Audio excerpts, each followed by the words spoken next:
ભરૂચ જિલ્લામાં આવેલા ઉદ્યોગોમાં અસંખ્ય વખત નાના મોટા અકસ્માતોની ઘટના બનતી રહી છે.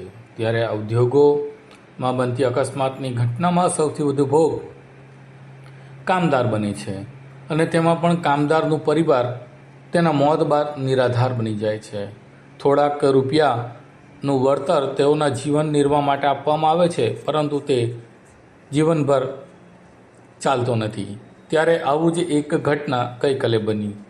દહેજની મેઘમણી કંપનીમાં કામ કરતો યુવરાજસિંહ યાદવ નામનો યુવાન દહેજ મેઘમણી કંપનીમાં 8 ઓક્ટોબરના રોજ પોતાની બીજી પાળી મુજબ રોજગાર અર્થે ગયો હતો અને તે બપોરે 4 વાગે જાણવા મળ્યું કે કંપનીના યુવરાજસિંહને હાલત ગંભીર બની છે અને તેને હોસ્પિટલ લઈ જવામાં આવ્યો છે અને તેનું મોત થયું હતું. જો કે પરિવારજનોએ કંપની સંચાલકોને તેનું મોત કયા કારણસર થયું તેને જાણવા માટે ફોન કર્યો હતો, પરંતુ કંપનીના જવાબદાર સંચાલકો અને અધિકારીઓ દ્વારા કોઈ જવાબ આપવામાં ન આવ્યો હતો. અંતે પરિવારજનો રોષે ભરાયા હતા અને પરિવારજનો દ્વારા તેમના પુત્ર યુવરાજસિંહ યાદવને ગેસ લાગતા મોત થયું જાણવા મળતા જ પરિવારજનોનો ગુસ્સો આસમાને પહોંચી ગયો હતો અને કંપની અધિકારીઓનો ઉઘાડો લેવા માટે તેમણે કંપનીના ગેટ પર જ હલ્લાબોલ કરી નાખ્યો હતો.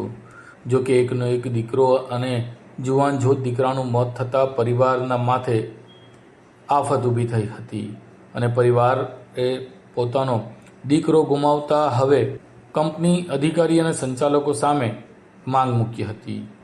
અંતે તેના પરિવારજનોએ તેનો અંતિમ સંસ્કાર કરવાનું ધારાર ના પાડી દીધું હતું અને તેનું યોગ્ય વળતર મળે તેવી માંગ કરી નાખી હતી, જેને લઈને અધિકારીઓ તસ્થી મસ ન થતા અંતે ભરૂચ સિવિલ હોસ્પિટલ ખાતે વાલસોયા પુત્રને મૃતદેહ મૂકીને કંપની ખાતે પહોંચ્યા હતા. લગભગ 28 કલાક સુધી કંપનીના ગેટ પર ધરણા કર્યા બાદ મોડી રાત્રિના પોલીસ પહોંચી હતી અને પોલીસ સાથે ઘર્ષણ પછી અંતે કંપનીના સંચાલકો દ્વારા 32 લાખના લેખિત બાહેધરી આપવા એટલે કે 32 લાખનું વળતર આપવાની જાહેરાત કરવામાં આવી હતી.